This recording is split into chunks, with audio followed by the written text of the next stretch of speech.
Constantly shifting through the time-space continuum, Metron's three disciples observe the universe from the Mobius Couch.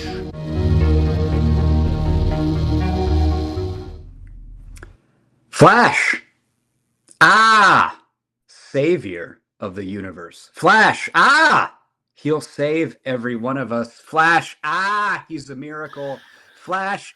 You're really King doing of that the song a Mobius disservice. Couch. Well, that was it. We're on the Mobius Couch now. That was interesting. What song is that? That is, of course, It's Flash Gordon's theme song. It's by Flash Queen. Gordon's theme song by Queen from the And film Flash Gordon. I don't know if you recognized Al's rendition, but it's flawless. It's sounded just like it's the real spoken thing. word. It's spoken word.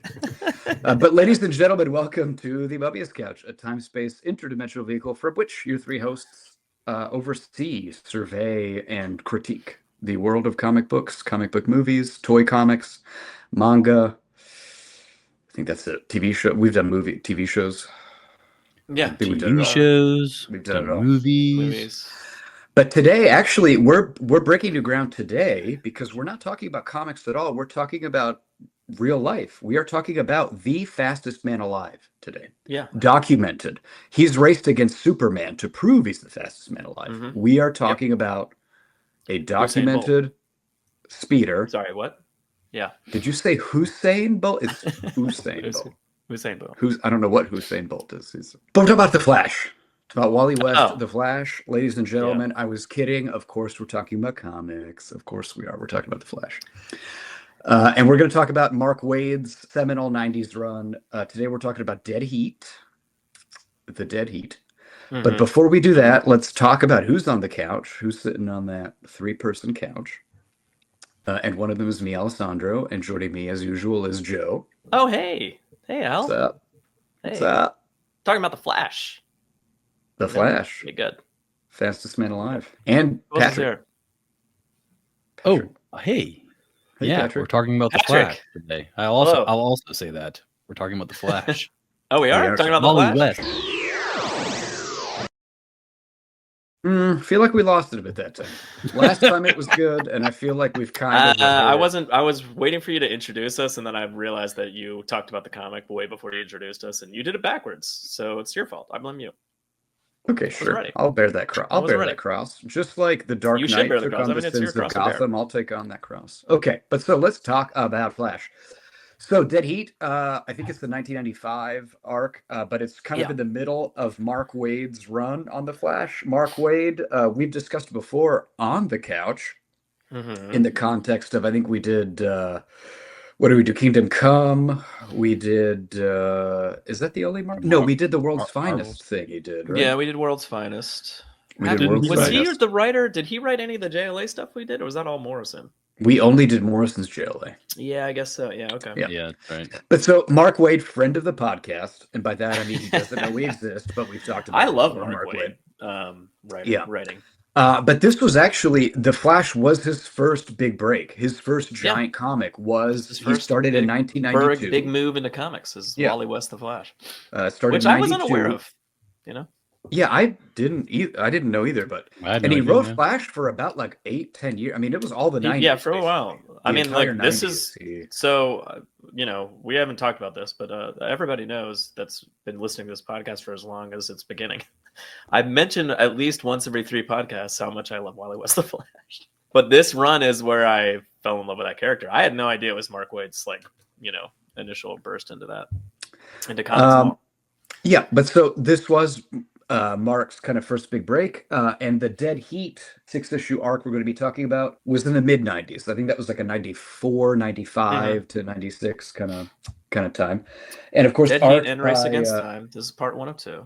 Yeah, we're going to do Race Against Time next episode. We're splitting it up into 2 different parts. But to do them separately by any length of time, like with different episodes in between, wouldn't make any because there's as listeners, you're going to see there's a lot of nuance we're going to get into because there is so much nuance happening in this comic. There's a lot of thematic content, layers upon layers. Go together, Al. Yeah, there's so much to talk about here. Also, let's real quick shout out to artist Oscar Jimenez, who did the bulk of what we're going to talk about. There were some fill-in artists here and there, but the bulk of it is Oscar. who we just found out is 50 years old today, meaning he was like 20 to 21 years old when he started drawing for the Flash. Which means he was crushing it when he was a kid. Yeah, good pretty job. Impressive. Yeah, I mean, really impressive. And I think colors by Jose Marzan Jr., who also sounds Spanish. I don't know. Oscar is Spanish, like old world Spanish, like from Spain Spanish. I don't know if Jose Marzan. You know, I think Phil Jimenez or Jimenez? Is it Phil? It's Phil, right? Is it Phil? At any rate, he's an older gentleman. So I think Jose's in my brain American. I just equate them together. Well, they have the same last name. But Jose Marzan is American, so he's not. Oscar is Spanish. Actually, we should add that out. Is it racist to assume someone named Jose Marzan is not American? That's racist, right? That he's not American? I don't think he is American. Conversationally, Al. It's not like you were like declaratively saying like. Okay, so we're fine. Also, like you can't be canceled anymore. That's true. We're in a post DEI America. That's true. Yeah. If anything, you'll be rewarded for it. So can't wait to see what that reward looks like. Glad Jose's American because otherwise he'd be deported. All right, Dead Heat. Let's talk Dead Heat, part 1 of 6. So, okay, general, I guess. For those listening, if you haven't read, super quick plot synopsis is an evil Speed Force zealot named Savitar is out to get the Flash and the Flash family. And we'll get into the specifics of how, but that's kind of the TLDR. This evil speed god is here, and he's jealous of Flashes, and he's trying to take him out. Is kind of the... Do we want to do overall takes? Oh, sure. Let's do overall takes. Oh, okay. Also, Savitar, very cool name. Very cool. Whatever. He's no Professor Zoom. Okay. Listeners, if you've read it and seen Savitar without a shirt on, I think we know why Patrick likes him. First of all, Savitar. You're a Max Mercury guy, but. Oh, really? Mac, you like that white hair? Yeah. Yeah. You know. All right. Okay. Also, Savitar has avatars. Which is kind of weird. Like it's in the writing. Savitar has avatars, which is kind of as weird, a Speed Force using villain. Just the name Savitar is refreshing because like we're coming off names like Reverse Flash and Professor Zoom, and like Reverse Flash, that's his villain's name. I'm the reverse of you. Aren't those both the same person? You do. Professor Zoom is Reverse Flash, right? Not technically. I mean, yes and no. It depends on which one you're talking about. Christ in heaven. Okay. Let's forget that. Yes, let's forget all that. They have the same costume. Okay. Yeah. Overall takes, I'll start. I enjoyed it. I thought it was like a nice kind of return. I mean, being a 90s kid, it was kind of cool to read a 90s comic again. It was pretty fun. Yeah, it's fun. It was a little bit, I don't know how 90s. to describe it. It was very 90s. And it's a bit of, parts of it I found a little bit kind of boring and flat, but it's also, this was just a mainline individual heroes comic in the 90s, and it wasn't all post 2000s A+ writing teams doing 6 issues of a well plotted out amazing arc. This was Mark Waid doing 8 years on the Flash era, so you have to kind of get into that context. But I thought it was kind of a nostalgic fun run for me, so I enjoyed it. That's my quick overall take. I also enjoyed it. It was a 90s comic. It's very 90s. Lots of dialogue, lots of writing, little boxes everywhere with words in them. I read a bit of The Flash when Jeff Johns was writing it in the 2000s. So like Max Mercury and Johnny Quick were dead by then, or they were already in the Speed Force. So I only ever knew about them like in the context of like being referred to in the past tense. So it was kind of fun to see both of them as like actual characters, to see what they were like. So that was cool. I thought Savitar, like the foundation of Savitar was a very like cool villain, but you don't really learn, like going back to that 90s style, like you don't really learn that much about him. And it's immediate, like he shows up and he caused havoc and there's just people running quickly everywhere and there's lightning everywhere. And there's not much conversation to be had between Wally and Savitar. I feel like you could have used like a flashback issue of like showing maybe how Savitar, like I wasn't exactly sure why he was a bad guy or what his goal was or why they were trying to stop him from becoming one with the Speed Force. Like, all of that was a little bit murky for me. I did think I loved his costume. Yeah, I was right about that. I thought he was a pretty intimidating villain, but it was very 90s. Yeah, so it was fun, but at the same time, it's a lot of craziness and there's not a lot of character building moments in the 90s comics. I feel like it's more kind of big picture. And also, we were talking about off podcast that this was kind of like a big event for the Flash because there's so many speedsters. There's the whole family. It's like a team. It's like a team up. It's a mini event in terms of like it's not like Superman showing up, but like everyone's here kind of thing. But you got Impulse, you have Johnny Quick, and Jessie Quick, they're all and there. Max Mercury, and like and everyone has Jay Garrick. Hey, don't forget Jay. Jay Garrick, Jay is there. Yeah. How can you forget that adorable little helmet he's got? But yeah, overall, I really enjoyed it. Especially for a '90s comic. Overall, this is one of my favorite comics ever. I mean, let's start the top there. No, I mean, like, I don't know. It holds up pretty well. It's not like it's the greatest thing ever, but like, it's this arc and the next are what like made me fall in love with Wally West as a character. So like, that's why I was like, well, if we're gonna read Flash, like Al suggested, like, let's read this because there's other stuff to read, but let's at least tackle the part where I'm like, maybe you'll understand why I'm so crazy later. But like. This one in particular, it is a lot of what Patrick said. It's a lot of running around going crazy. Like there's a little. But it's the Flash. I mean, that's what the Flash does. That's what it. Right? That's kind of what I liked about it, I guess. And Savitar, I do wish. I agree with Patrick. I wish there was like a little bit more to like who he was before you got rid of him right away. But like, he was kind of a force of nature and horrifying. So like there was that too. So it's like kind of just don't really know a lot about him or what he's going to do next. And then he's just like, he's already doing the next thing. And that's kind of scary in and of itself. My one complaint, and I guess let's just start talking about it generally. But I mean, my one complaint about Savitar is he felt very much to me like just a Ra's al Ghul ripoff, like a Flash Ra's al Ghul. He was an ex-mercenary who found another power and became kind of crazed from it. And he has a league of avatars that it just felt like a Flash version of Ra's al Ghul a bit. Okay. I've never really thought of it that way, but that does make a lot of sense.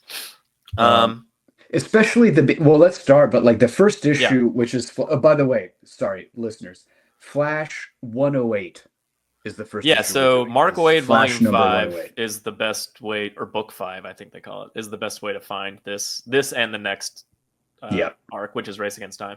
There are 2 issues in there that's not part of this. It's just a random one-off issue of Flash called Speed Kills with his ex-girlfriend who has magnetic powers. And there's the only thing I would say about that is it does kind of barely set up more of Linda and Flash's and Wally West's relationship. So there's that. And then there's an Underworld Unleashed issue where he teams up with Shazam or Captain Marvel, whatever you want to call it. And the only thing I would mention there is there's a really cool scene where he saves Billy from his own lightning, and I thought that was hilarious. Yeah, that was pretty fun. He was going to be a superhero, and then Flash saves him and doesn't understand why the lightning chases after him, and then he gets hit by it too, and he gets all fucked up for a second, and then Billy's like Shazam at that point and flies, and he's like, "Where the fuck did you come from?" And then it's just a really fun little tip of the hat to like, oh, that's a fun idea.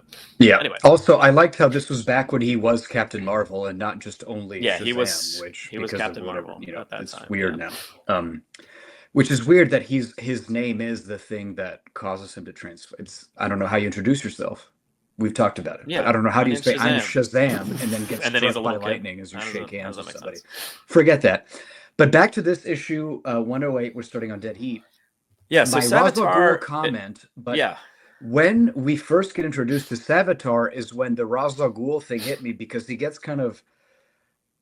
We don't really need to know the specifics, but his worshippers are summoning him through lightning or whatever. He's kind of like lightning strikes. Savitar's reborn, and he's this long, dark-haired, naked man, kind of screaming insanely, and it just reminded me of a Lazarus pit, and Ra's al Ghul sort of coming out of it. So. I mean, that makes complete sense when you say that. But honestly, I hadn't thought of it. Maybe it's because he's so calm after that, but I guess Ra's al Ghul would be as well. Also, like he has a castle. Like it's very nice. He has a castle. And he has an army. He has an army of ninjas. Like he's just showing up, and he has an army of ninjas waiting for him. But Patrick, I don't know if you all have seen, but a lot of European countries are basically offering to sell old homes and castles for basically nothing if you're willing to invest in refurbishing it. And depending on which one you end up with, there might be tons of gears up at the top that opens the roof up for lightning bolts to strike. So I just mean, Patrick, like you made it as a joke, but actually I think buying a European castle is easier than you'd think if you're willing to, invest 100k euros or whatever. Not a big deal. So it's not as big a deal. But yes, it is a very 90s setup. Yeah, so Savitar, I always kind of correlate like kind of correlate the Flashes with more like science type people. I guess because there's so much time travel. So it was just weird that he was like science, robots, future robots. He's the self-proclaimed like what do they call it? The speed god? God of speed, but not the god of speed. Do they call the chosen one? The Well, Patrick, you sound like you've converted. You've got all these words for him. The chosen one, the one to rule us all. He calls himself. He calls himself that, but Max and that's when you have a legitimate prophet when he gives himself nicknames. I do love that one of his crazy zealot followers runs out and gets struck by the lightning that is Savitar returning, and he just bursts into flame because that's not going to do anything for you, kind of thing. And I think that's why he's laughing, by the way, because he's like, "Oh, the seeds I planted so long ago have come to fruition." Yeah. But so we're introduced to his kind of, and we're introduced to his sort of effect he's going to have on speedsters. And this is, I gotta say, this is the thing that as I was reading it, I didn't like, but then when it wrapped up, I kind of enjoyed. But we have these 3 different storylines happening concurrently of Jessie quick stopping a thing, 2 Russian dudes delivering a package. Yeah, there's a speedy delivery service with Russian speedsters. And Wally and Linda having lunch, and we basically every page switches from one to the other. And when I first read it, my initial reaction was, this comic it's an insane narrative. What am I reading? But then the way it wraps up, I kind of got what Waid was putting down. Because he's basically setting up how Savitar is draining the speed from all these people. So that's why it shows like Jessie quick about to say her formula and run, these Russian dudes delivering, because in the middle of them about to speed up is when they notice we can't access the speed force. I like how Jessie gets shot and the Russian guy's running up the side of the building, so he dies. And he just falls down and dies. Jay Garrick's losing his powers is just like, whoops, drop the vase. Dropped a cup. He dropped like, whoopsie daisy. Right when his wife said, "You better not drop that vase. You better not drop that vase." And then he's like, son of a bitch. And Jessie gets shot in the shoulder, and then some other guy dies. But I did like the. That's Jay Garrick's stakes. Yeah, but it was a neat little kind of parallelism of dropping the cup and then a human dropping is kind of a little playing with the audience there. It's pretty cool. 2 things dropping. Yeah, and then Wally and Linda. And Wally does not lose it. We find out later because Wally they use, I think mainlining is a drug use term. He mainlines the Speed Force, but they say literally he mainlines the Speed. We talked about this briefly. Like when Alan was like, "Hey, let's read Flash next," and I was like, "Oh, we need to read Terminal Velocity," and I was like, "Wait a minute, that's not the one I want to read," and I had to like change it. So anyway, real quick, Terminal Velocity is the first time that Wally finds out about the Speed Force, or rather, Mark Waid makes it up. So it's a Speed Force related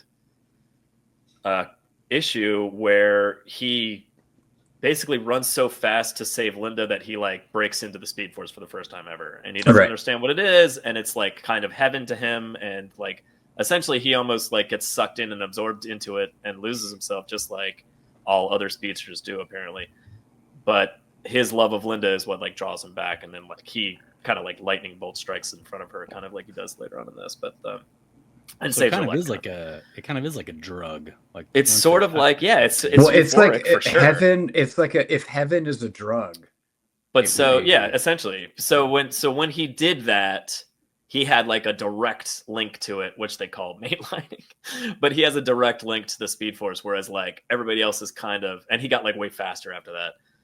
Mark Waid's run kind of incrementally builds Wally's speed up like through different events and like story arcs as it's going. So like he goes from like being Kid Flash and just putting on the mantle to like and not really being all that fast to like barely breaking the sound barrier that is. But and then like and now he's like I can run at the speed of light, you know, kind of or almost the speed of light or whatever. It'd be funny if he talks to Speedy and he's like, you know, I'm mainlining the Speed Force, and Speedy's like, well, I mainline heroin, but I mainline actual drugs. But sure. what else you mainline? Just the Speed Force. Just that. Speed Okay. Force, right? No. At any rate, well, that's where that comes from. Is that other story arc? That was like it was 90-ish, so it was almost right before this. It was like I think 85 to 90 was that arc, so it was very fresh. Well, so Joe, I didn't understand. So the Speed Force, the Speed Field, the Speed Barrier are all thrown around, and so what is the Speed Field? I think in relation to the Speed Force? I don't know what field. Same thing. Field is. I think Speed Field is just what Max Mercury called it. Oh, Max might call it different stuff. That's true. So Max calls the barrier they're talking about is you can go really fast and like kind of enter the Speed Force, but you're not like in heaven, so to speak, until you cross this one barrier. The speed barrier. Okay. Yeah. And so like what he's talking about is that like when you go in and when you're moving at such speeds that you can kind of see it or sense it or feel it there, like you're more likely to bounce off of it than to enter it and become one with the Speed Force. Okay. And the Speed Field is 1-to-1 with the Speed Force. It's just I think that's just Max Mercury. It's just Max Mercury calls it that. Who the fuck is Max Mercury? Who's Max Mercury? Well, I found that's what all I ever knew was he was like Impulse's mentor, but I thought it was his background was interesting. He's a speedster from like way back in the day, and he's tried to touch the Speed Field Force like several times, and each time instead he just gets thrown. So he classically hesitated when he was like invited into heaven by the Speed Force, essentially. Like he felt the call of it, so to speak. That they mention it several times throughout this arc. The call to the Speed Force, that is. I guess the Speed Force kind of goes, "Hey, bud, it's time to retire." To whoever it's like currently giving the power to, whenever it deems necessary, or kind of. But Max apparently felt that call and then like went towards it, but because he realized he would then die, I think he like hesitated or whatever, and he bounced off of it. And every time he's tried to go back in since then, he's never been allowed in, and he's always bounced off. And every time he does, he bounces further through time. So it's kind of like the same thing as time travel in the sense that like he doesn't know where he's going, but he'll like rebound off the speed barrier. Oh, so it's like a quantum leap. Yeah, so you don't know where you're going to leap to, but so like he started out in like cowboy times or whatever, and then like he bounced off and ended in the 1920s, and then he's like, oh, and then he bounced off and now he's in the 40s. So he does. Okay, because I was going to ask. So he hasn't been around forever. He just like he shows up. That's like Johnny Quick kind of references that. He's like, oh, Max is randomly showing up again. Like he doesn't know that Max is the same Max he saw like 10 minutes ago. He thinks it's like the guy's been gone for 10 years and he came back randomly. Because I was going to ask, but so he predates Jay Garrick. He's an older but I don't know when Max as a character was invented though. It might have been this run with Mark. Like I don't know. Okay. I don't think he was like around for real. Like I mean more chronologically, but okay, I got you. He might be some. That makes sense because he's very much like a believer of the Speed Force, and he's I think he's like invented for this. But he basically converted Savitar. I mean, that was Savitar's origin as Max. Well, that's why I would kind of like I would have liked like one issue of like their relationship, because I feel like there could have been like a like a Magneto Professor X type thing there. Yeah, you could totally have had like an issue while he was being tortured, and then you know, like that, you could have taken a beat there and just stretched it for 20 pages. And I think it must have been. I feel a little bit more. But I think it must have just been that it was a 6-issue big time run, and so editors were probably pushing Mark to it just has to have action. Yeah, I'm sure. You got to have all the Flash family, have them run more. His editors were probably like, "Get this shit out of here." Yeah, just have them all run. Anyway, back to Dead Heat. Little history detour. Flash fights some ninjas, and they have super speed, so he barely survives. But he's like, "I'm good." And then Jessie and Jay show up, and they're like, "Hey, what the fuck, man?" And he's like, "What's your problem?" Jessie like pissed, man. She's pissed. Jessie's mad. Jay just goes to to Wally because he's like, well, if someone's going to know what's going on with the Speed Force powers, it's going to be the guy that just brushed up against the Speed Force and survived. But so like, let's go talk to Wally about it. And Jesse's just immediately mad and blames him, which again, like Patty was kind of talking about this before we started, but like in terminal velocity, he's trying to get Impulse to be more serious. So he lies to Jessie and says that he's going to pass the Flash mantle to Jessie. And she's like, oh, fuck yeah. Oh, that's awesome, kind of thing. And then he's like, I'm just kidding. It was you, Impulse, the whole time. And then, like, of course, that pisses her off. Yeah. So she doesn't like Wally very much right now. Yeah, but I want to mention on an art note, Jessie's costume is pure 90s. Oh, it's like running shorts with like a but because it's kind of the tight superhero costume. Oh yeah, and then jacket, the big with the jacket over it. She's got the rogue jacket, a bomber jacket over it. Yeah, kind of so into 90s. It though. Yeah, the John. No, I'm not saying it's bad. Like I'm not saying it's bad. I'm just saying it's a great. Also, she looks great. She's in shape. She is pretty badass. She is one of those characters that I enjoyed seeing her in action quite a bit. She gets a lot of fan. She was awesome. I mean, she was. I don't want to say the MVP, but I mean, she's the top 2 MVP candidate for this. Yeah, run. There's a reason. There's a reason Wally's like, if anyone's coming with me, it's Jessie. See you later. Yeah, I mean, she did a lot in Savitar's lair, especially against Savitar's weird BDSM girlfriend. Another ex-girlfriend of Wally's. Funny thing I learned is that the Russian guy, are they Russian at the beginning? Cassio? Russian. Yeah. He's part of the like Red Trinity, and that's 3 speedsters from Russia with red costumes. And then Lady Flash, the evil one, she's part of the Blue Trinity, which is a separate trinity of speedsters from Russia, but they were all none of these, a lot of these characters were like,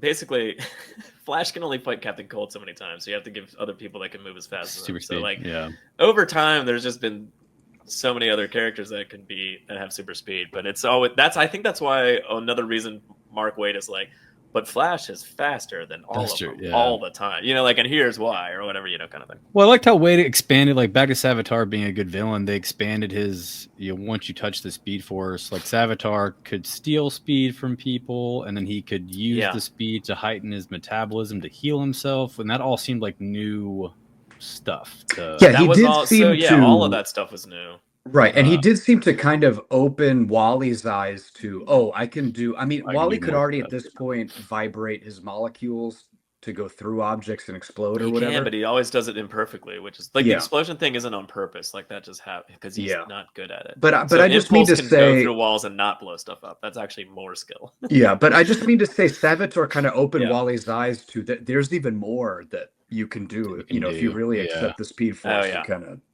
Like mainline your ninjas that fail you, and they die into crumbly dust, like at the end of Last Crusade. Also, another costume note: these ninjas, we've talked about this before. The other costumes, they don't have tread on their shoes; they just have cloth bottom. They're like slip Spider-Man onesies, but you would slip over any surface. Maybe that's good. Maybe you're slipping and sliding around. I don't know. They'd just be falling all over each other all the time. They have no tread on their shoe, but okay, that's a costume note. Also, Joe, you're the Flash expert. Yeah. Where do Jessie and Johnny Quick get this formula from? Why do they have to use the formula? So that's Johnny's, and I don't know. I think that's an old JSA thing. Okay. So Johnny Quick's from the JSA from like back in the day. So like like Our Man and kind of Liberty Bell, like some of those old characters, Starman. Mm-hmm. But like, I think that's always been his thing. I think he was just like, I can use speed like this, and he just says a thing.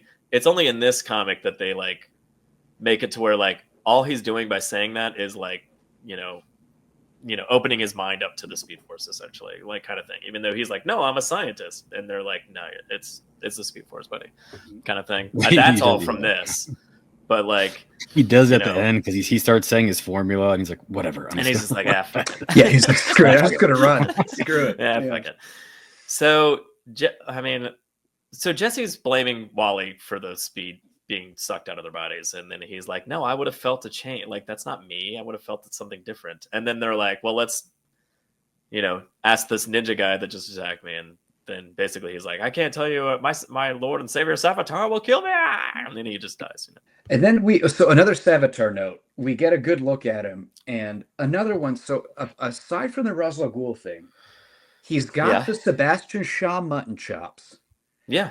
He's got the Shazam lightning. Sean Connery in the face. Yeah, but he also has the Shazam lightning, literal lightning on his chest. He's the combo of a lot of stuff. He's got a lightning scar with just like actual lightning coming out of it. Yeah. So he's a lot of different references to people, I feel like. I don't know if that's like it's just a lot. He's just an amalgamation of references. He's just a lot. I don't know if he has a permanent wound there, because it's not always lighting up. I think it's just meant to be like he has a giant jagged scar from the first time he got his powers. So I think, and we do find out that he's got Max Mercury in a little shibari knot upside down, and he's beating him up. He has beaten him up, and later on we find out he carved the whereabouts of his castle into his chest. I know. That was crazy. I feel like Savitar, you don't get a lot from his perspective other than I'm gonna fucking kill you all.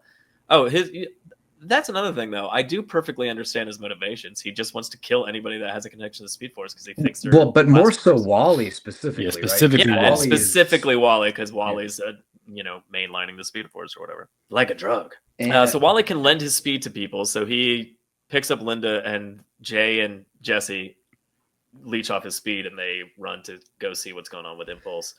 And right, but so we currently being attacked by ninjas. But so we find out general plot-wise, Savitar is sapping their speed, and he's. But not only that, he's going to murder them after they can't use their speed because he doesn't want them to somehow get it back. But he's the one draining their speed, and at the same time, he's giving speed to these treadless ninjas who are just slipping and sliding.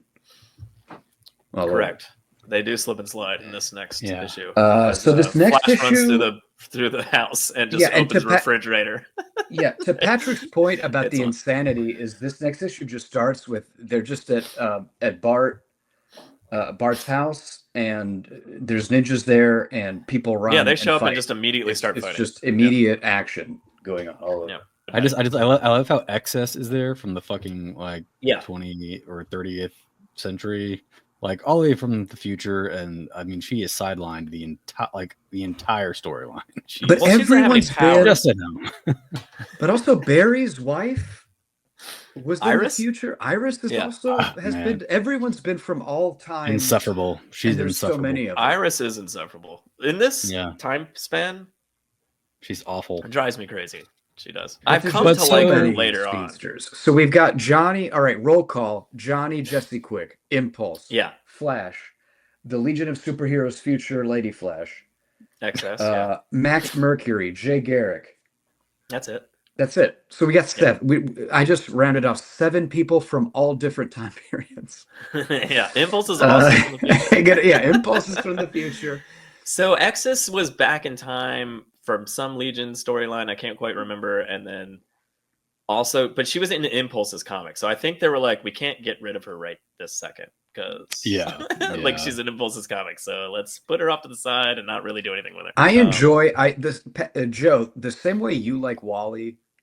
I like Impulse and Bart. He's always Bart is fresh air. I always think favorite. Bart is a joy to read about. I agree completely. Bart's a big part of Wally's comic around this time, and I agree completely. He's a joy to read. Yeah, but I liked him as Impulse, Kid Flash, later Flash. Always enjoyed Bart. I didn't like him as Flash. I feel like they really dropped the ball on that, but we won't. Yeah, they did. But I mean, he was Flash for 2 months before. Yeah, he was. It was a little. He wasn't Flash for very long, but I think 18 issues. Yeah, I mean, he wasn't Flash for 10 years or whatever. Like Wally was. But none of that matters because then we brought Barry back because we have to bring. Yeah, because you got to bring Barry back. The worst Flash of them all. Yeah. I would rather Jay Garrick be Flash again. So let's talk about Savitar's origin because this issue goes into it. So he was a World War II pilot? It's pretty vague. I do want to mention his airplane number, his jet is 666, which is the number of the beast. Yeah. The number of the beast. Good call. For the biblical scholars. There's a quick moment I think is really adorable because Jay shoves Linda and Jessie into the house when Wally's already inside fighting. Yeah. And he's like, get inside. And they're like, are you fucking crazy? Because there's like 8 ninjas in the house swinging swords around. Yeah. And then he's like, Impulse has a secret identity. Like, call me old fashioned, but I don't want like a bunch of superheroes standing on his front porch. And I was like, that's actually kind of a cool... Like, they did not need to take the time to like write that into the story. Like, they could have just let that go. But like, I like that little like, hey, this is actually important. Let's pretend we care. Yeah, or they could have not had them fight 8 ninjas for no reason and just have them go there and read the exposition they needed to go. That would be boring. You know? Yeah. Okay, so they find that they weirdly MacGuffin find Max's notebooks. Max Mercury has a bunch of notebooks and they find brings them all out, and he's like, I've been waiting for an excuse to read these. And they find the exact notebook they needed to read with Savitar's Of course. And then of course Linda's there to read it because it's in a language that only she can read right now. Yeah. And so why was it in Korean? I don't know. I think it's just Max has been all over the place. I think he's just led many lives. Yeah. I think is kind of the point of that. So Savitar was a 666 pilot who was struck by lightning and crashed, and through that got the speed. He tested an experimental supersonic aircraft. Okay, he tested the limits of speed. He did. Speed Force chose I thought this was like a weird. So Linda's reading from the notebook, and basically it says that the Speed Force chose Savitar, and so Wally says, "So what's the implication that the Speed Force chooses people to wield the power?" And then Linda says, "If so, it chose poorly. Listen to this."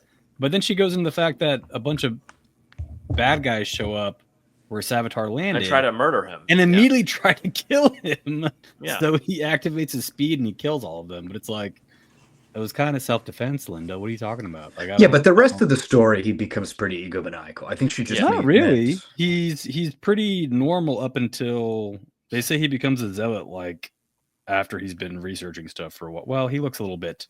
I don't know. He's kind of reveling in murdering people. Patrick, listen to yourself. Just listen to yourself, Patrick.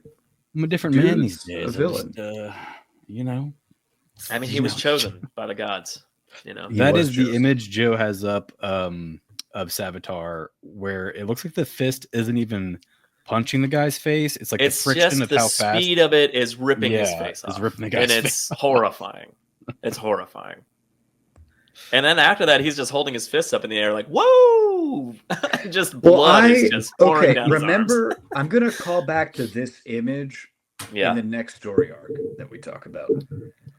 The Savitar holding his arms up in victory? Yes, because John Fox's costume has little red things all over it, kind of like the red streaks of blood on Savitar. And this is what confused. Well, light spoiler alert. The thing that confused me in the next arc is I kept thinking, is John Fox Savitar? Oh, because I felt like a lot of them referenced Savitar, and that confused me. But he wasn't. And so he was just a guy. Spoiler. Just a guy. Spoiler, it was just a dude. Spoilers, he's just a guy. But keep this image in mind, because in John Fox's costume you kind of see little like red streaks like that. Although they're more techno looking. It's like circuitry. But it's the way it's going down his body is very reminiscent of that. I agree. Yeah. But anyway, don't worry about anything I just said because we find out it's not. So they get a little bit of backstory on Savitar, and then Johnny Quick kind of fills them in, or is this more of the diary? But I want to talk about Savitar's costume in the Johnny Quick era because he has like flesh-colored cloth. Yeah, it is kind of strange. It's weird. It's really weird. He has a flesh-colored cloth costume.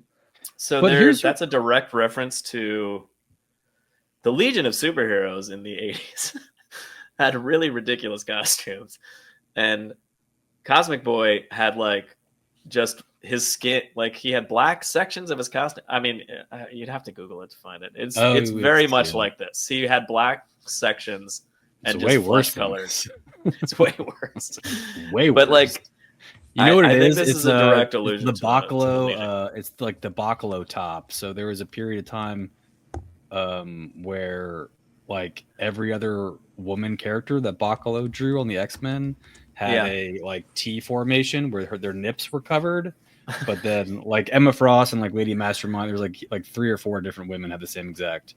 And that's what Cosmic Boy's costume was. It was like nips were covered and that was it. Yeah. But, yeah, but so that kind of flesh-colored cloth costume is a choice. So this is kind of the reason I like this scene, aside from Savitar's amazing costume, is that it's kind of like an instance of when Max bounces off the Speed Force. So he purposefully throws Savitar further forward in time and slows down on purpose so he can like exit the Speed Force. And he knows he'll be further forward in time, but he knows Savitar will come out later than he does.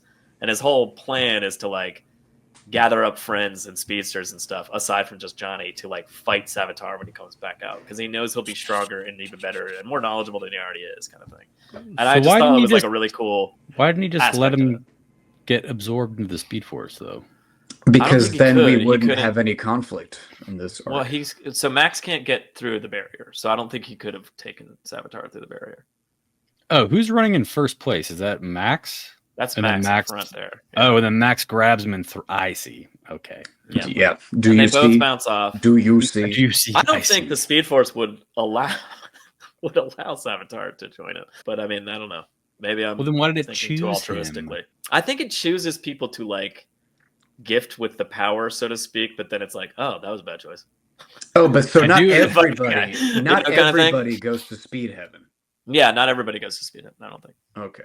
Or if you do, it just doesn't matter once you're absorbed in the Speed Force. You're like, man, that one was a wash. Let's try again, or whatever. Well, also, I mean, spoiler alert, but the way this ends is they just let Savitar enter the Speed Force, and then that's just it, and we're done. So they could have just done that. Specifically, like, rockets him in there.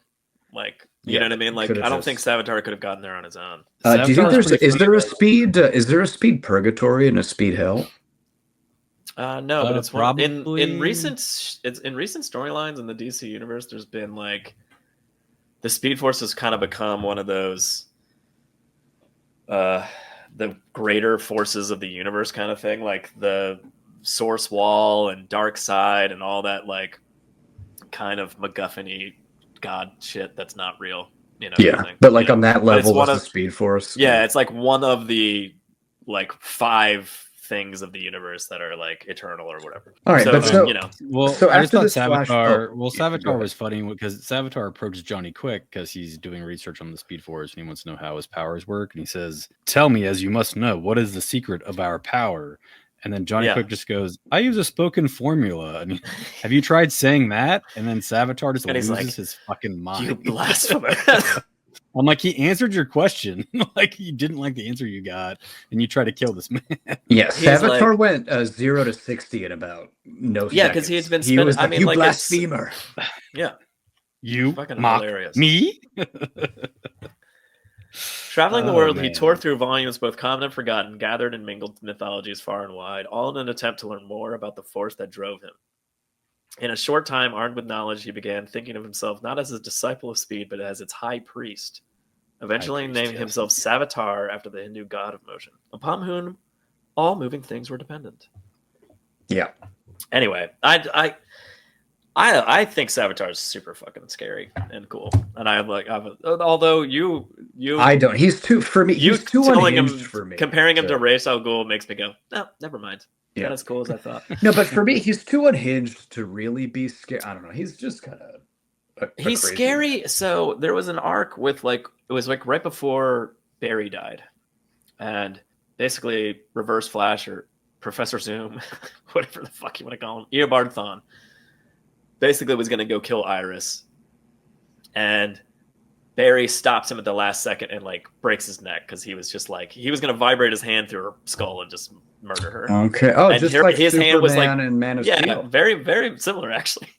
So Barry kills Professor Zoom or Eobard Thawne or whatever the fuck they were calling him at the time. I guess I don't remember exactly what happens, but I think something about there's like a weird court proceeding arc where he gets is the Flash going to be found guilty? But then right after that, all that stuff is happening.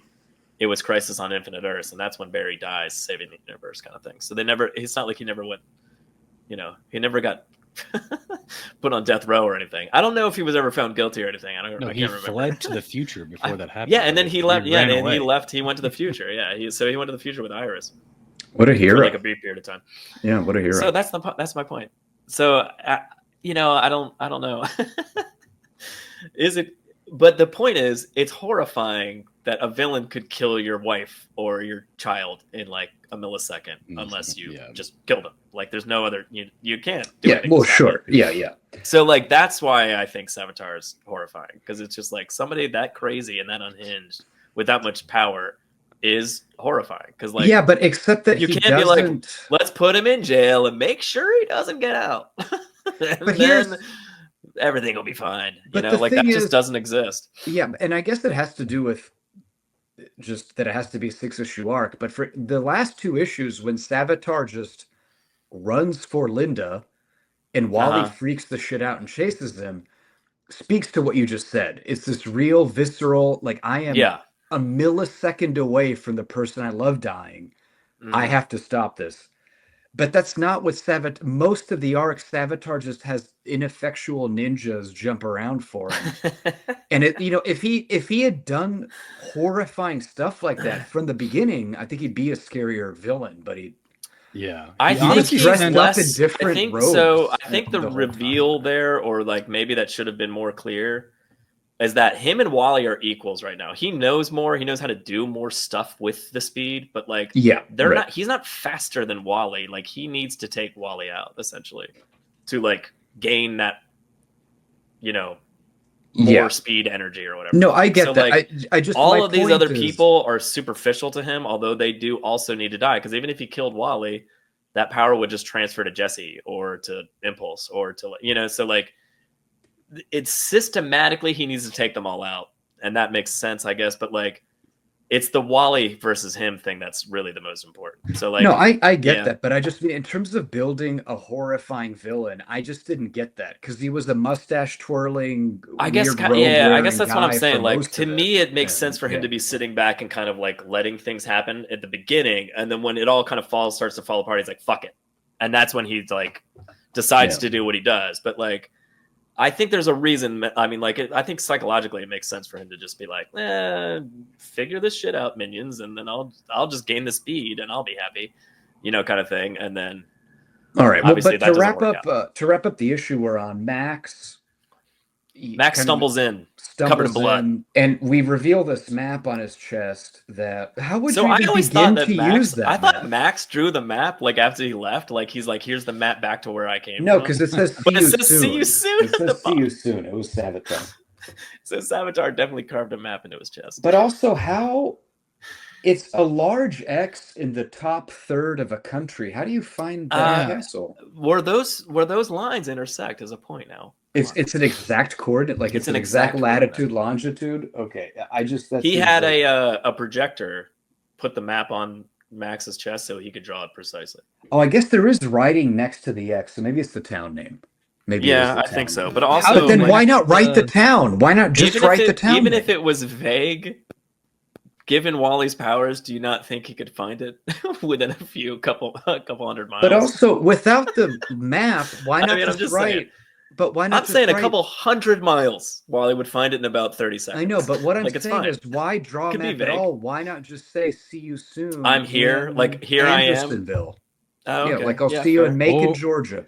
Maybe he's clearly... like Flash isn't. He's kind of Midwestern. He's not going to know where this is. I mean, they've got an Encyclopedia Britannica in Max's books. Patty, what were you find out where Multivia is? Clearly, we're at the point where Wally's winning with super speed, so Max doesn't have super speed, which means that Savitar dropped him off at the house. Yeah. No, Max does have super speed. Max does have. Oh yeah, that's right. He did. He does because he stored it. Remember, he says he stored it, so he does actually have it. So there's a couple different. That's another thing I do kind of like. Even though there's a bunch of different speedsters, they all kind of have their own things that they can do. Yeah. But I do want to make one point before because I feel like I'll forget, and I think it's a good time. So Go ahead. Savitar literally gives them a map saying, "Come find me at my castle." They get to the castle. He lures them. He's trying to lure his library, but he lures them into their library. And then he freaks out when they heard his books. He instigates an entire fight, and then his library catches on fire. And he freaks out. He's not sane anymore. Well, he's definitely not sane. Yeah, he's definitely not sane. But it's like, if this is your most precious part of your entire castle, why did you lure them into this part of the castle? Why didn't you lure them into the dungeon or something? I don't know. Something that anywhere else. Just anywhere else. Not where your precious tomes were. Why keep them there at all? Why did I keep those things somewhere else? Well, why not? Also, you got to just make a digital copy. Scan them into digital copies. Yeah, I know it's 1995, but you got to be able to do that. Something. We had digital. You could scan things, right? Yeah. I mean, the internet was barely alive, but you could scan stuff. Yeah, you could fax them into the computer or something. It would have been fun. Just fax it into the computer. Did computers exist? Yes. I did how Wally was like, well, I guess I'm on my own to go fight Savitar, and Jenny Xs was like, actually, I can still fly with my ring. I can help you. And Wally's like, cool, give me that fucking ring. He's like, give me that ring, and I'm gonna give it to somebody else. Yeah. They do talk about it for like a minute. Like he doesn't immediately just like shut the fuck up and give me that ring. Like he's like, what do you have now? I appreciate you wanting to help and everything. That's very cool.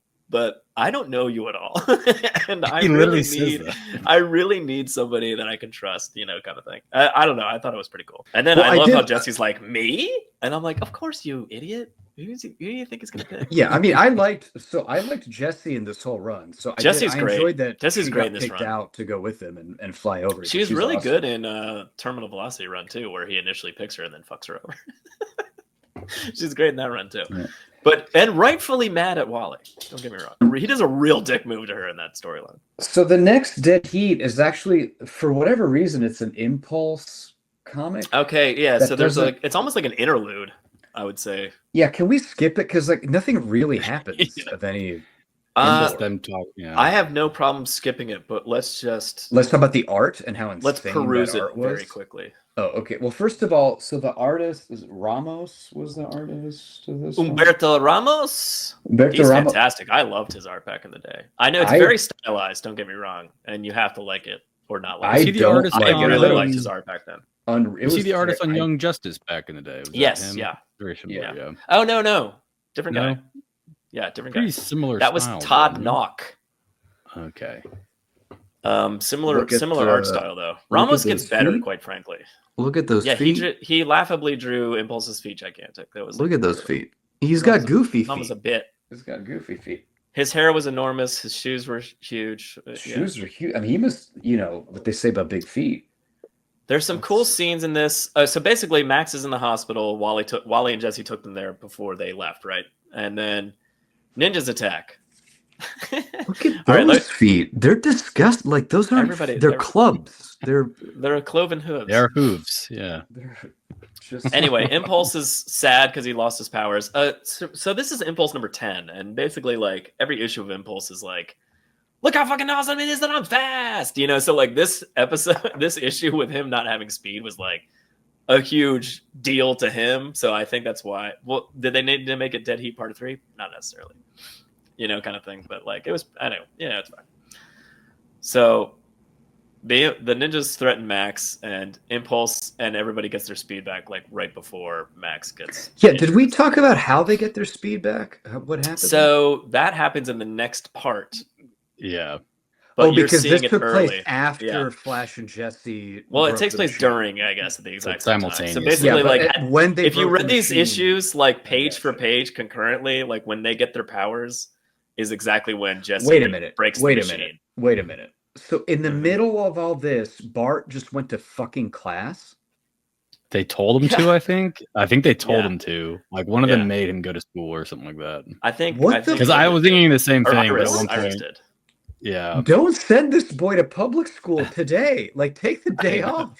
Take the day off. His uncle, who he loves, he won't admit it. His quote-unquote uncle, Max Mercury, who he loves, is dying. I thought their relationship was and they're like, adorable. Go to class. Adorable. Their relationship is actually really awesome. And then in in the actual Impulse comic book, it's really, really good. No, I mean, that's all. I agree with all that, but don't send it. The ninjas might come to his school. The ninjas are That's true. That was dumb. Go to his you know school. what? I don't remember who. Does it say who sent him to class? That's really stupid. I bet it was. It was probably Iris, right? I bet it was Iris. It doesn't say it was probably Iris, because let's just blame it on Iris. Yeah, she's awful. It's either Iris or Linda, so let's pretend it was Iris, so I don't get upset at Linda for that. No, but now that I remember the timing of it all, it's kind of insane to think that they just sent him to school. It is insane. The next day, sending him to school. Well, so Bart does have a secret identity. No, I get that, but which we were just kind of talking about. So like, what? Hold on a second. I don't. Yeah, it was Iris. Iris. I don't know. It was Iris. Okay, it is Iris. Good, but again, I don't know if we really talked about this. Wally doesn't. Everyone knows Wally West is the Flash.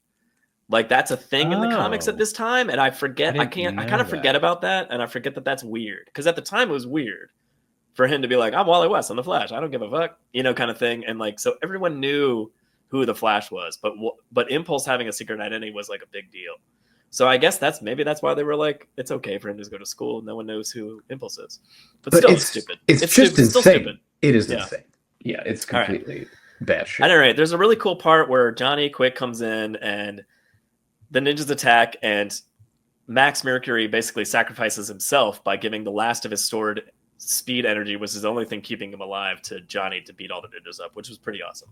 But they still put a sword against Max's neck by the end of the issue, but it's right in time for them all to get their speed again, and Impulse comes crashing through the wall and stops him from dying. So I mean, it's a cool issue. It doesn't necessarily, again, it's kind of like an interlude issue because it's the same thing, or rather them getting their speed back is what happens in the next issue of the book. So it's kind of like, it's a little weird and out of order. If anything, part 4 should have happened first, maybe. It was fun to see. Which is better to read first? Them not knowing they're getting their power back and then suddenly getting their power back? Or would you like to see Wally and, well, I don't know, which the Impulse comic was a waste of time. I didn't want to see that at all. Okay. No, I thought it was. I really liked the end bit with Impulse saving Max. Yeah, it was cool. Yeah, at the end, and the little like nod of approval kind of thing. That was really adorable because Johnny was like, basically was like, Impulse is the one that saved you, and Max goes, ah, and then Bart says, ah, I barreled in just in time to save your long thin neck, and all I get is an ah, and then it's a silent panel, a beat of silence. And then Max just says ah again, and then Impulse has a big smile on his face, and I feel like those 3 panels like the most character development I saw. Max and him have a very adversarial, like mentor, it's kind of like a tough love type, mentee, relationship, and it's done well in the Impulse book. I don't think it comes across super well in the Flash issues that they're in together, but anyway. I do love that last panel of them all like, we got our powers back, let's go. And Max Mercury looks like he's like, I don't know, he's like jumping through the air, but he's wearing a hospital gown. And it's just like, what the fuck? Let's go. All right, we're going to go help Wally. All right, well, let's go to the next issue when we see Wally and Jessie go to the evil lair. So they do follow the map is apparently explicit enough to where they can find it. They fly in. And they find just Savitar's follow the avatars. lightning castle. Like, it's not hard. Yeah, they find Savitar's avatars all plugged in like little matrix pods into this electric machine that gives them speed. And we also meet. So this is another thing that confused me. The evil Katarina woman, who's an ex of the Flash, kind of looks like Frances Kane from Speed Kills. Oh, she does look a lot like Frances, yeah. So that confused me because this was yet another ex of the Flashes from issue 106, Speed Kills. Yeah. But this is another ex who looks the same and is evil, and it reminded me of. Well, is she an actual? I don't know if they like dated, but I think it was like, if I remember correctly from the actual issues she's in, it was really more like she was mildly obsessed with him, and he was like, yeah. kind of like the impression you gave, no thanks, like I don't want. It was around the time period of like Impulse came around and stuff too, so I think it's just like Flash is Wally has been very like anti-sidekick, like for his entire run, essentially. So like, even though she's a grown-ass adult, but it's just one of those things where it's like, I think he's just like, yeah, no thanks, I'm good by myself. She's clearly emotionally, she's definitely unstable. Yeah, very unstable person. Yeah, I agree. It was weird how she reminded me of the other X, and also it kind of reminded me of Matt Murdock and his propensity for dangerous women, just one after the other, like problematic, dangerous women. You know what's funny, because that was such a thing in Wally's life, like leading up to this point.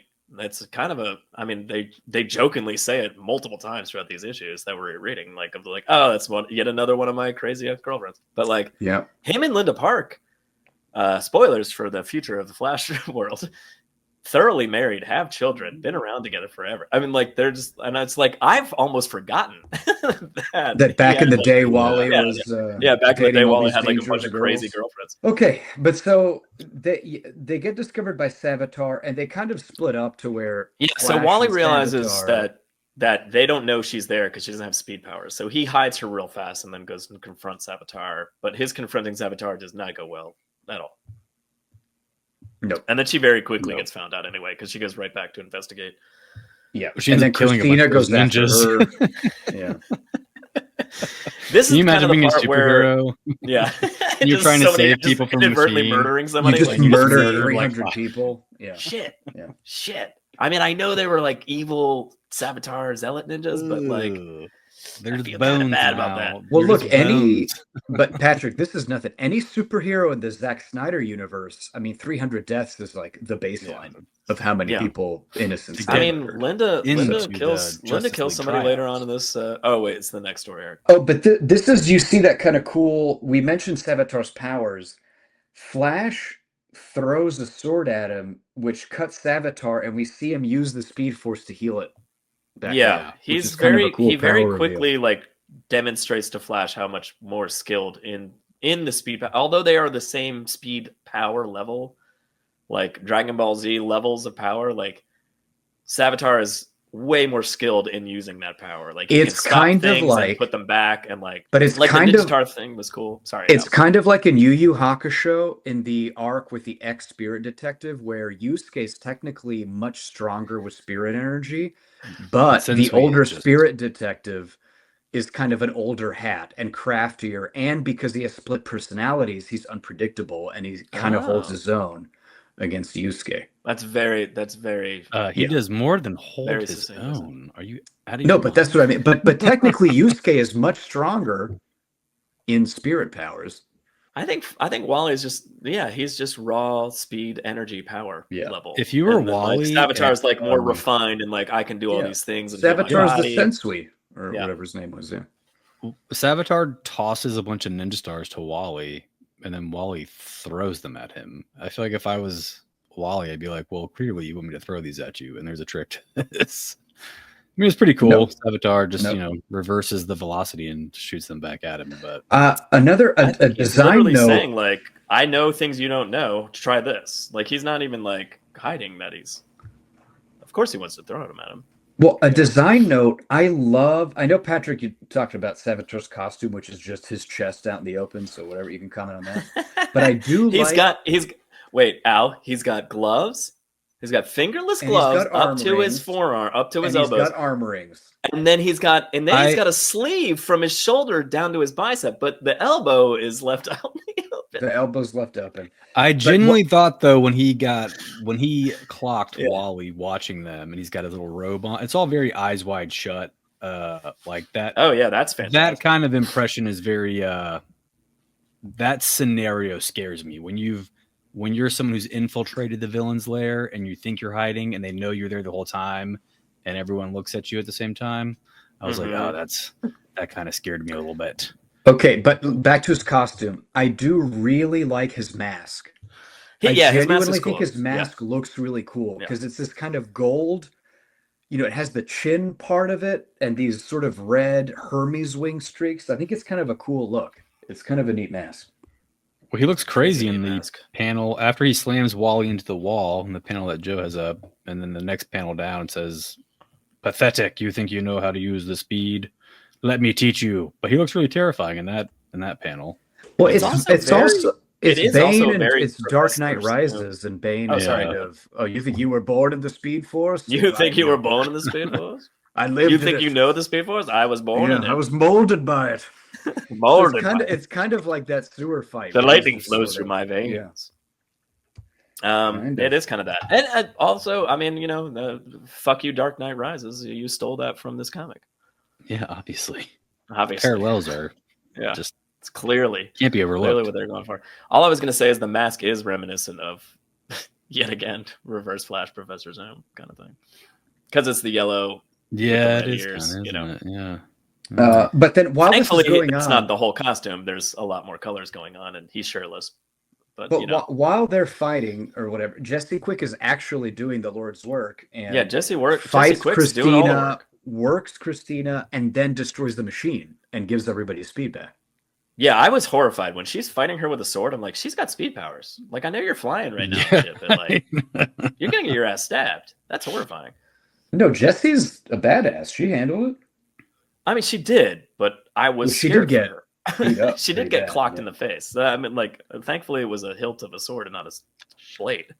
She flies down into the machine, giving all those little ninja guys powers, and it explodes, and then that gives all of their powers back, because apparently that machine is really the thing that's been drawing their energy. Yeah, but so how did she survive that explosion? She flies directly into it, and there's an explosion, and she survives that. So did she get speed fast enough? Did she get the speed back fast enough? I think to get out of there. Okay, immediate. Yeah. Okay. I did like when Jessie gets punched in the face by, is it Christina? Is that what you said her name is? Yeah, Christina. Yeah. Are you sure it's not Katarina? Goes, shut up, Katarina. I added the U. It's Christina. No, she does. She says he's just using you, stupid bitch. Yeah. She doesn't say bitch, but that's what she wants to say. Well, I like Christina. Well, actually, I gotta say, in her defense, I am. She definitely says she's just using you, you stupid bitch. Look, Christina. He loves me. Who do you love? I don't know one. Fuck off. Well, she also says, "I am at peace. I am loved," and that's a beautiful place to be. I guess it's a beautiful place. But she's not like a big thing with Savitar is how abusive he is to that. She's not loved. She's being used. Wait, Patrick, you don't know the contract. Maybe you don't know the contract they signed. Maybe it's consensual. She hasn't said a safe word that you've seen. Maybe this is all within the rules that they established. That's very fair, Al. You don't know. You don't know what kind of relationship they contractually established. All right, but I love the tornado's happening. That's Christina, and then she goes, "We will take them away from you, your comrades, your friends, your father," and then like that's what Jessie's like. Fuck that. Because Jessie has a really strong bond with her father, which is not really demonstrated in these issues. But no, but I want to talk about that. I want to talk about her and her daddy a bit. Should we do it now or wait? I mean, we can wait till he dies. Yeah, but they have a very close relationship, and I don't. She's an adult woman, and I don't know if she should have that kind of relationship. I mean, I don't know if me and Violet had speed powers together. I feel like we'd have a pretty close relationship. You know. I don't know. Especially if my wife and other child did not have those. But it feels like her defining character trait as an adult is she's protective of her old man speedster father, who she's worried is going to die at any minute. I think maybe got a little bit of an Electra complex she needs to discuss with her therapist. All right.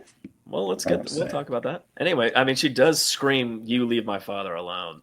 Yeah. With lightning coming out of her eyes with a sword. That's what I mean. She's got her lightning back. She doesn't need that fucking sword anymore. First of all, that lightning is striking her left nipple. I just noticed that. I think if you look at that art, that is right on the left boob. It's well above it's at her clavicle. Oh, I can't even tell now. There's all kinds of weird shading. Where does the boob? It's coming out of her sternum, and then up here, like way up by her, like she's got like 4 boobs. Oh, that's a fold. That's not her boob. You're right. No, that's like the black, ripple of her fabric or whatever, like that shiny, way they make. Boy, I can't tell because it looks like that's the fold and that's a giant saggy tit under it. Yeah, but that's not what it looked like earlier. Yeah. It's just a weird. Look, this is what happens when you hire a 20-year-old artist. This is what happens, you know. Who's never seen boobs before? It looks just fine. It's coming out of her sternum and well above her boob. Okay, I take back. I retract my nipple, my electric nipple. I mean, I think overall the focus is supposed to be her eyes and the sword. Yeah, her eyes are up here, Patrick. Her eyes are up here. All right. So when the power came back to them all, which they show like Impulse and Max and Johnny and Jay, like all get their powers back. It also happens to Wally. So the key being there is that Savitar was equivalent to him, and Wally also got like a little boost, and he's like, "Oh, looks like I'm a little faster than you son of a bitch." So Savitar leaves basically, and he's like, "Oh, where'd Savitar go?" And smacks Jessie against the wall, basically, and it's just like, and then for whatever reason they retreat, which I just call plots for comic books. Yeah, well, Savitar is like obsessed with Jessie. All that really didn't go anywhere, but no, it didn't. But I think I think it was just illustrative of like how like meaningless Christina is to him, and he's like, oh, a true, also he found a better. He's like, oh, you're a better Christina. Better. Well, I guess it leads to Johnny Quick's death, so it does. No, that's true. Somewhere. But there's a weird. I'm just noticing it now. When she destroys the machine and Wally gets the speed back, it's Wally's internal monologue, and he goes, "Jessie, sweetheart, what did you do, sweetheart? What the fuck?" Patrick, Wally's been around, bud. Wally's been around the block, buddy. I think their relationship is just kind of brother or sister that don't necessarily like each other. Sure. I don't know many brothers who call their sister sweetheart. No, really? Sweetheart. Right. Unless I was being condescending. Like, okay, sweetheart. Yeah. I think that's kind of maybe he was. Maybe he's like, Jessie, you dumb bitch, sweetheart. What did you do?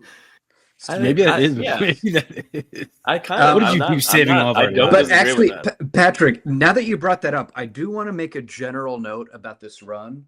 Is when you read more modern comics, you forget that in the 90s and before, they explicitly wrote out everything that is going on in that comic. Yeah. That what we do nowadays more often is really, we let kind of the art and the page speak for itself, and really writers now basically only write dialogue bubbles.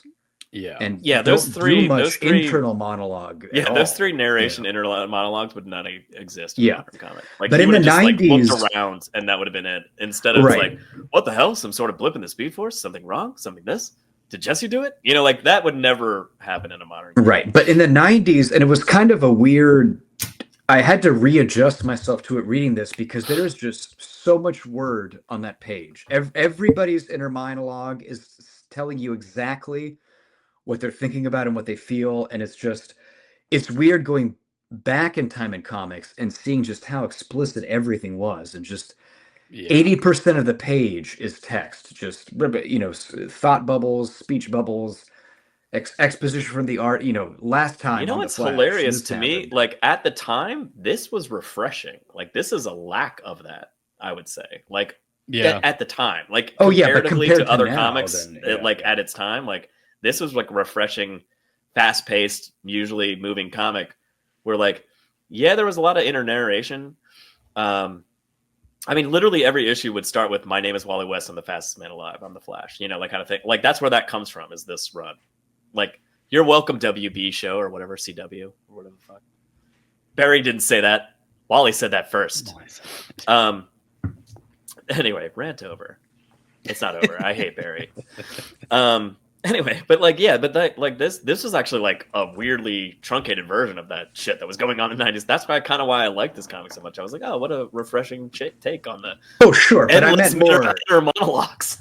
Right, but I meant more, in relation to today, this is really bad though. Yeah, but even going back and reading it, you're like, oh, 3 bubbles. Yeah. So much. But it's not Iron Man Iron Wars, you know what I mean? Like, you're like, oh, right. Oh, that was another level of 80s to now. Night and day, but like this to current, you can't even. And we do get to see, after he smacks Jessie, Savitar as avatars kind of get in formation, and we get to see pet Christina on her leash, which is a little icky. but you know. But there's a contract. I guess that happened. I guess it's in the contract. It's in the contract, and it's okay. I mean, yeah, to your point. But then the other speedsters arrive. The other speedsters arrive. So they're there, and that's awesome. And they look. So, I gotta say, Jay, for his age, I mean, good. Come on, that is a tight costume.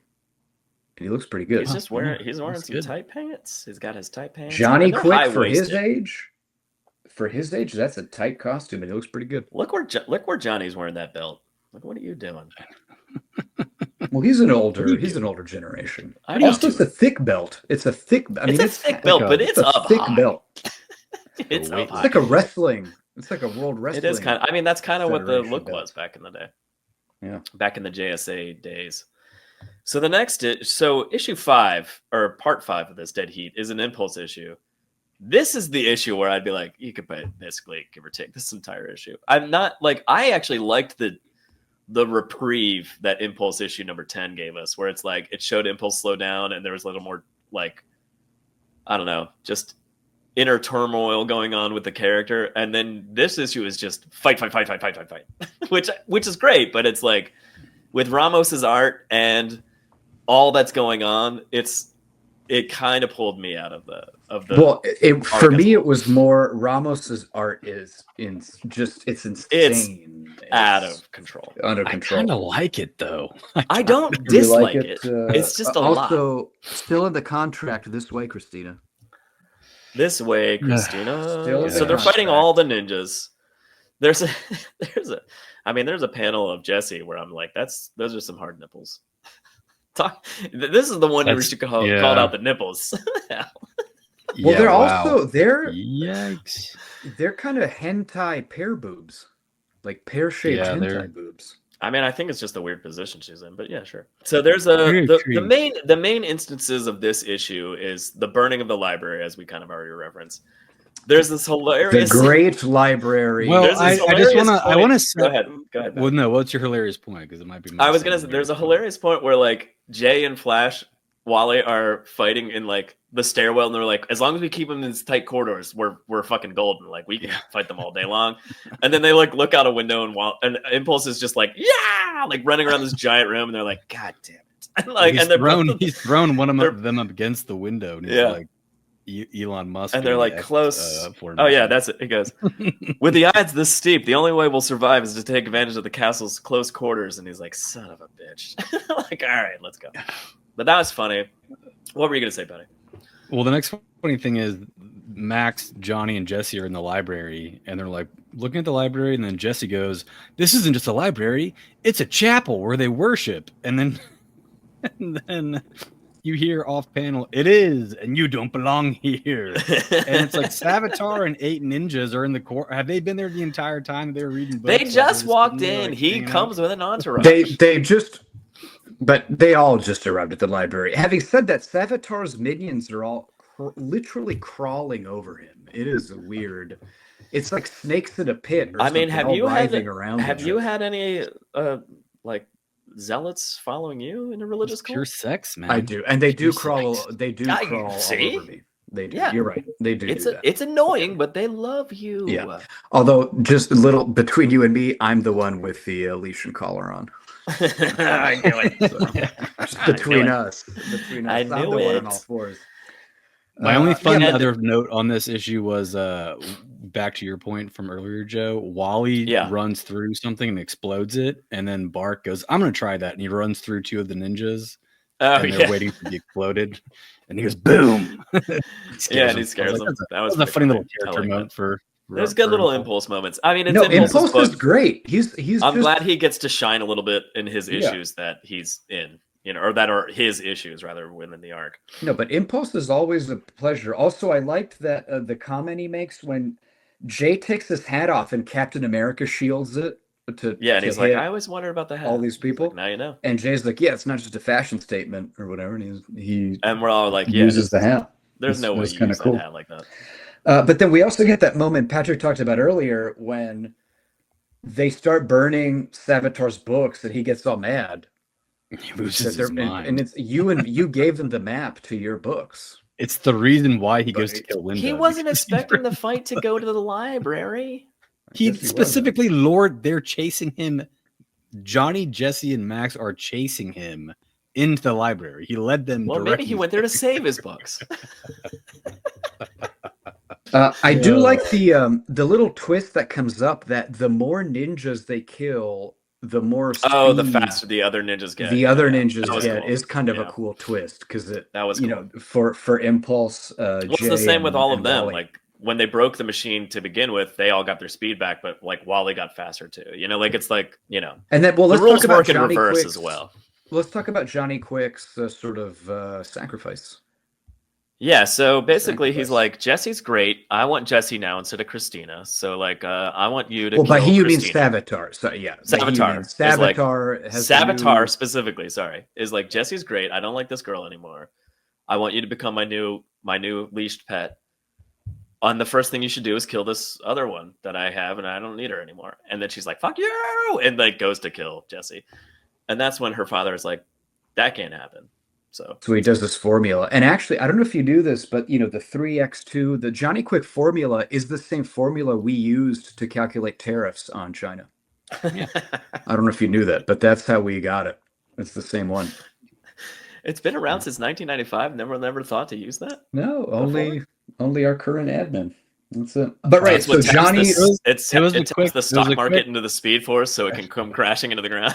Yeah, that's it. It's the stock market bounced off the speed barrier, Joe. Crashing. It didn't quite. It wasn't chosen. No, it didn't make it to heaven. It just bounced right back off. That goes to show you. It really depends on who says the formula. Yeah. But so Christina's rushing to kill Jessie. Johnny gets in the way to stop it, but in doing so, runs too fast. He flies. Well, the ensuing explosion blasts them apart, so that's good. But she's like, "What did you do to my father? Where is he? Where's Max? Max, where are you?" Kind of thing. Well, before that, she says, they're both running. Daddy. Daddy. And longtime listeners of the show know if there's one thing we talk about, it's daddy. Daddies. Yeah. Is that okay to talk? Is that an okay term? Is it not? I always think it's not an okay term. Especially for a grown woman.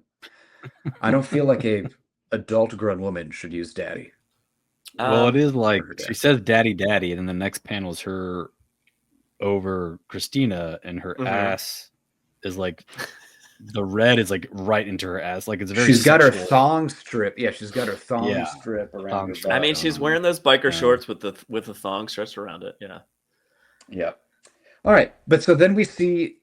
The Speed Force. So Max and Johnny are running kind of side by side, and Max, is trying to talk Johnny out of it. You got to stop, don't do it.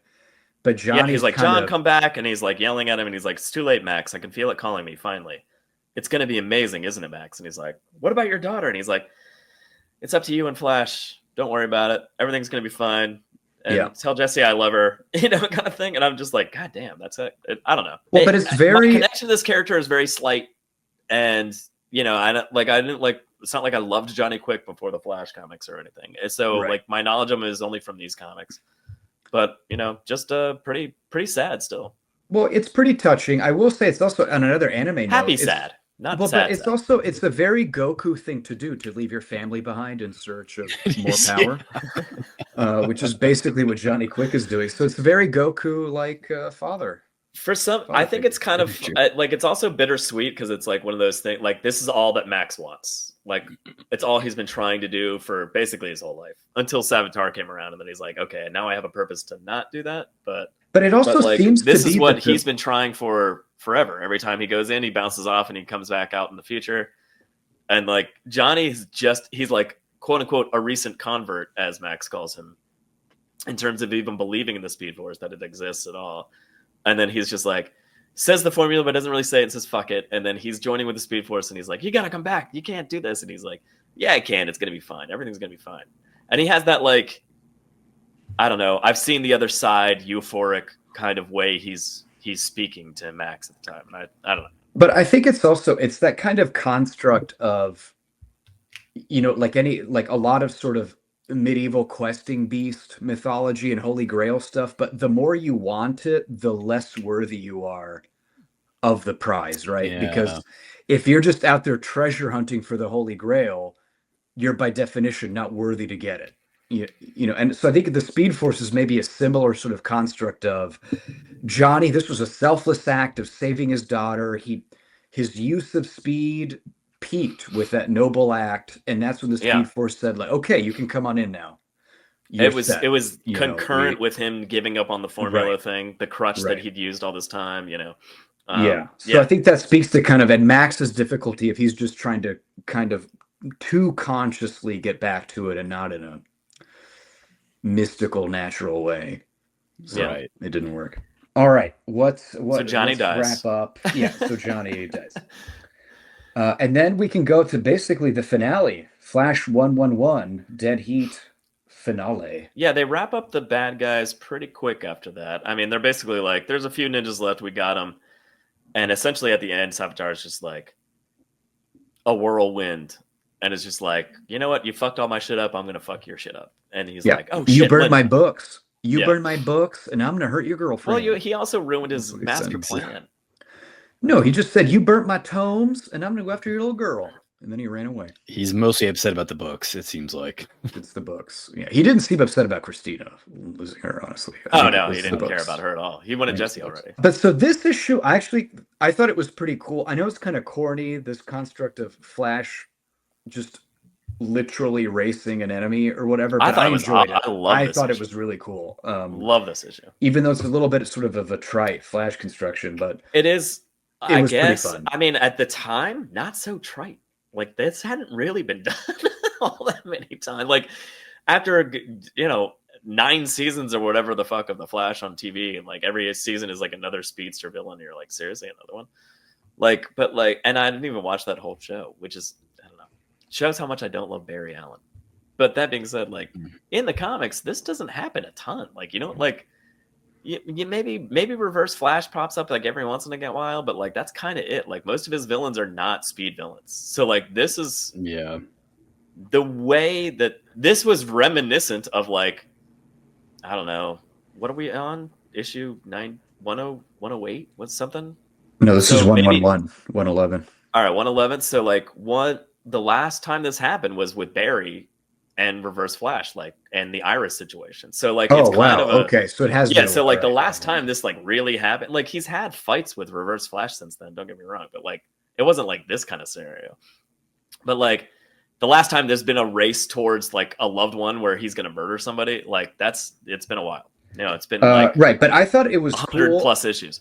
I also loved once they kind of break the speed field, the psychedelic kind of pastel rainbow art style was I love that. Again, like, it was so good. We haven't touched on it a lot. I despise the fill-in artists. No offense, fill-in artists, but like Oscar Jimenez is like so good on this run, and like, and in the issues he draws after this in Race Against Time. But like, I love his art so much, and I was like, "Ooh, finally an amazing Flash artist!" I was like so psyched to get him on this book, and like, when he doesn't draw it, I'm like, like, kind of like, because it's night and day, But like, that being said, this issue is so beautiful, and before they get there, just all the little beats of like Savitar's just fucking with shit just to fuck with him, like he's just injuring people left and right. He's just punching statues and rocks are flying off and clipping people in the head, and he's blowing stuff up to fuck with Flash just to slow him down just a little bit.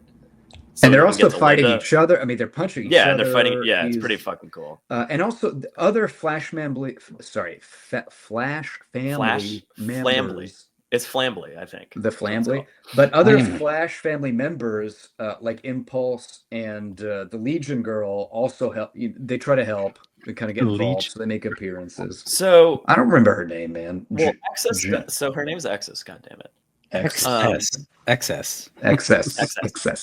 That's a very 90s name. XS is a very 90s name. Yeah. So XS, but before her, like, so Jessie, Max, and Jace do kind of try to interrupt, and Savitar's just like, "Fuck off," and he just like brushes them aside very quickly, and then it's the page where fucking Impulse is like, "I'm going head to head with this guy," and he's just going straight at him, and it's just, and the whole time you're just like, Jesus Christ, this is gonna end well. And then the last second it's just a panel of Wally like lifting Impulse up above Savitar, because Savitar is just gonna basically kill Impulse. Yeah. He's just like, let me save your life, god damn it. Well, he does the same with Excess when he kind of, and it's kind so of a that's cool different panel. So Excess comes because she was with Linda and Iris, so Excess runs up for a purpose. She comes up to tell Wally that no, I know, but I mean, but Wally saves her it's actually a cool panel because he basically just kind of moves her over. Oh, I fucking love it. But with the speed force of it, she's thrown. Yeah. Catapult. Oh yeah, she's catapulted off trajectory and just. And he just taps her. He's just tapping her over, but they're moving at such speeds that. Yeah, I thought that was really fucking. Again, part of this issue that I fucking loved is just him going like, "What are you trying to tell me? God damn it!" And he has no time. He's just like, "I gotta get. I'm sorry. Like I can't. I gotta push you out of the way." Yeah. Like, and what we get the epiphany he has is that Iris. Yeah, she says him what he wants. You have to give him what he wants. And obviously it's Iris, so she can't just actually tell him what to do. She has to drop this weird. I did like there was one page in the last issue that cut back to Linda and Iris, and Linda like kind of loses her shit on Iris, being like, "You're from the future. Could you let us know what the fuck is gonna happen? Like, so maybe we could, I don't know, stop it from happening." Yeah. But nope. Can't do it. So Iris did that on purpose, Al. It's so if Savitar heard it, she sent a message to Wally that if Joe, Savitar overheard it, don't defend Iris. Don't defend Iris. Just don't defend Iris. Just stop. Don't defend Iris. I actually kind of like it because like Wally figuring it out and his little smile like made me smile. So that's Patrick. I mean Joe. The Nazis had defense attorneys.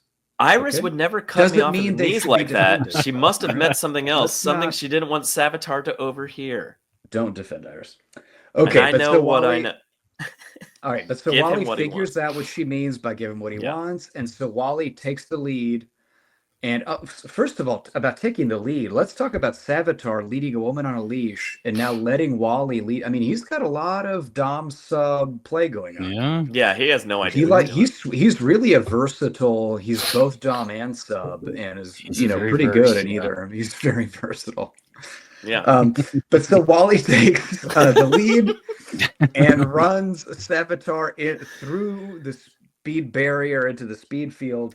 And this is what I meant was the art is, I love this color palette. It's very Mobius. It's actually sort of in-cal Mobius. Yeah, I like the color palette a lot. I like that all the blacks drop off the characters, like as you move further into it. Like their outlines become like colorful or red or pink.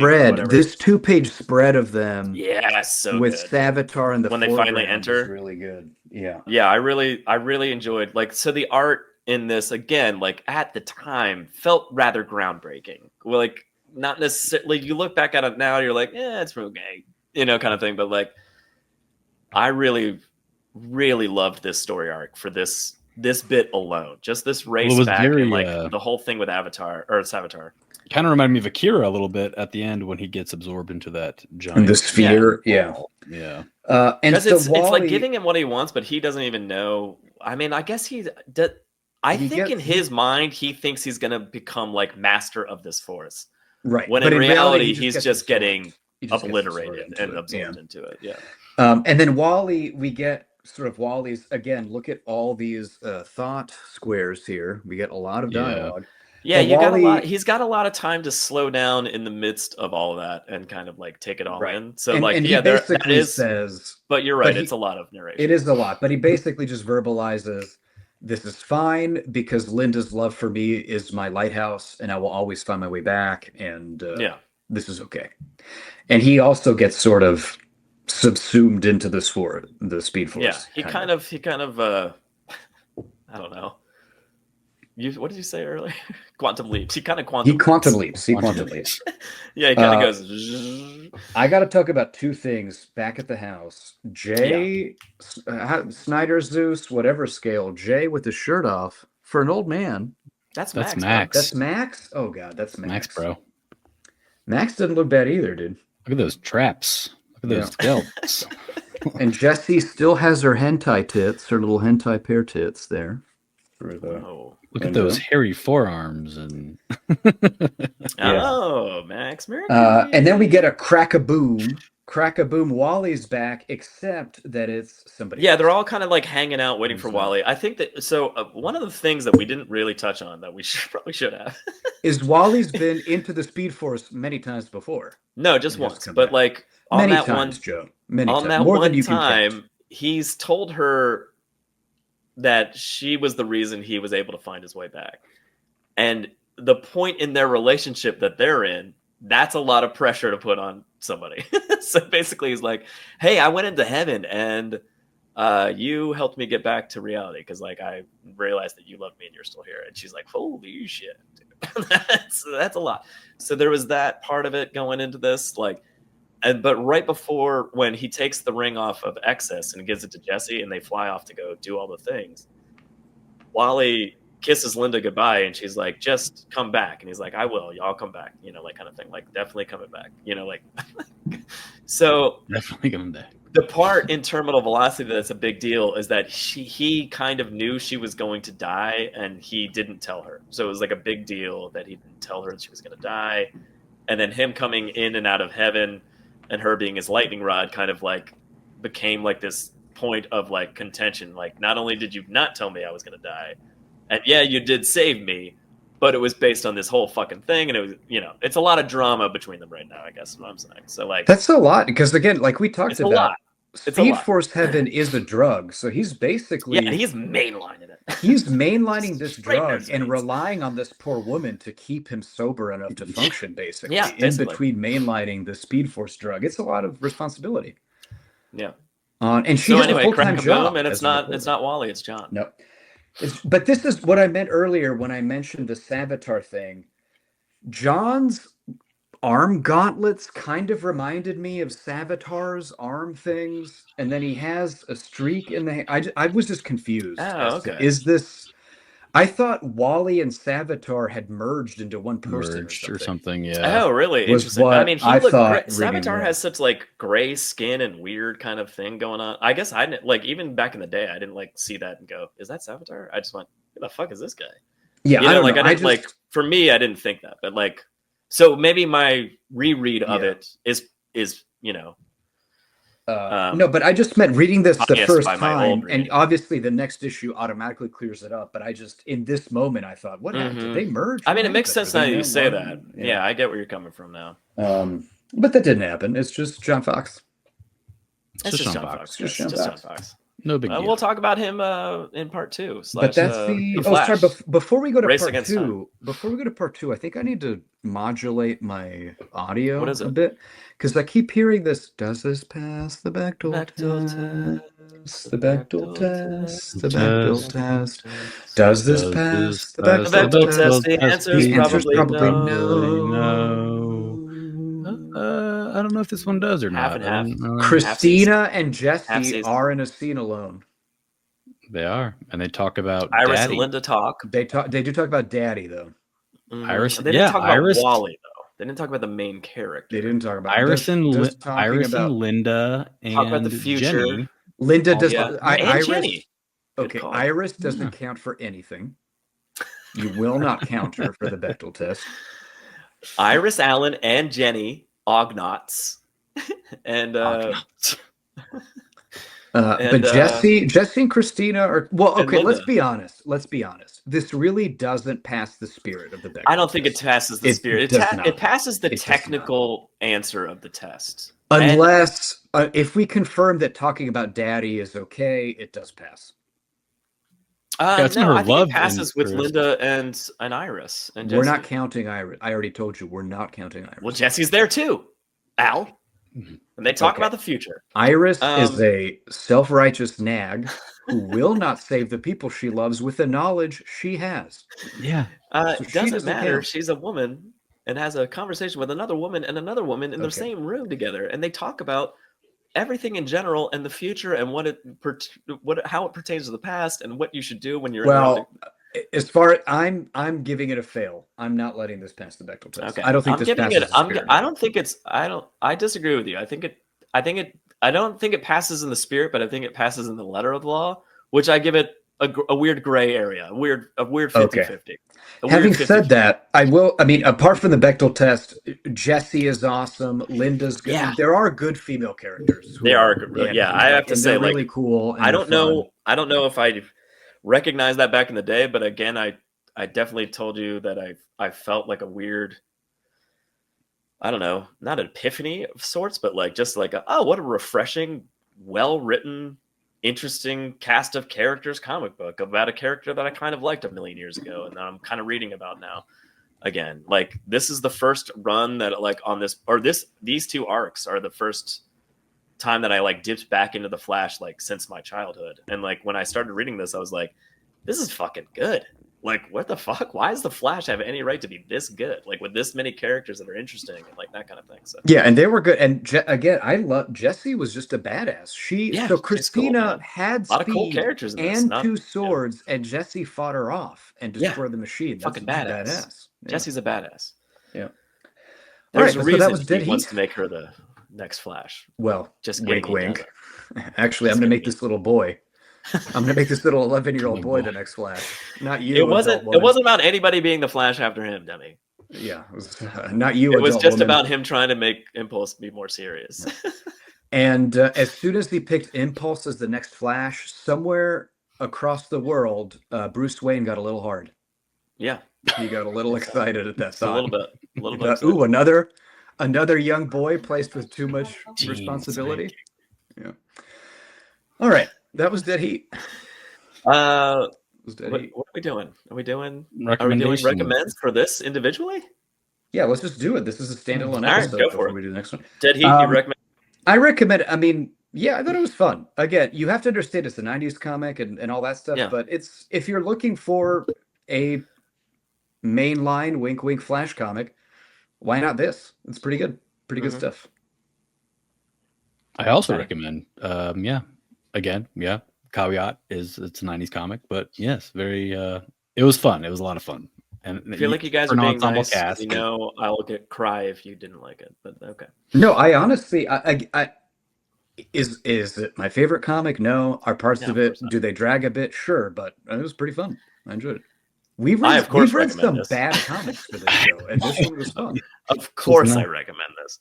But like would I recommend it as your first Flash comic? I kind of would, because it's a fucking really good high stakes story arc that like introduces a ton of characters really fast. And granted, you have to keep up and maybe go back and read more about it. But that's kind of how I got into the Flash. So like, yeah, I of course recommend this book. But yeah, we all knew I was going to say that, right? That's not a surprise. It'd be crazy if you said you didn't recommend it. Joe, can you imagine it's just that, in hindsight? I don't recommend this at all. I can't believe you guys liked it. All right, that's it. We did it. This was we did it. Flash. Let's do another part sometime. Yeah. Good journey, Couchers. All right. See you guys.